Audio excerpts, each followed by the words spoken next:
24/7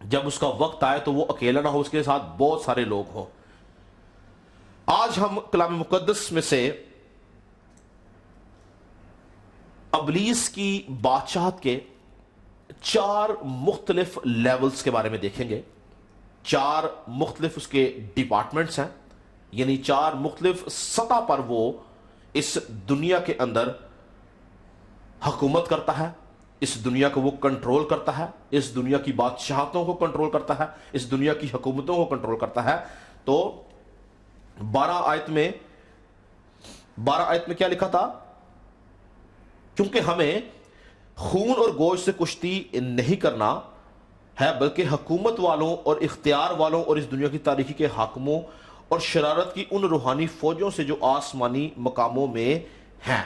تو یہاں پر یاد رکھیں کہ پالوس رسول جو ہے وہ جب حکومت والوں اور اختیار والوں کی بات کرتا ہے تو وہ ظاہری حکومتوں کی یا ظاہری اختیار والوں کی بات نہیں کرتا۔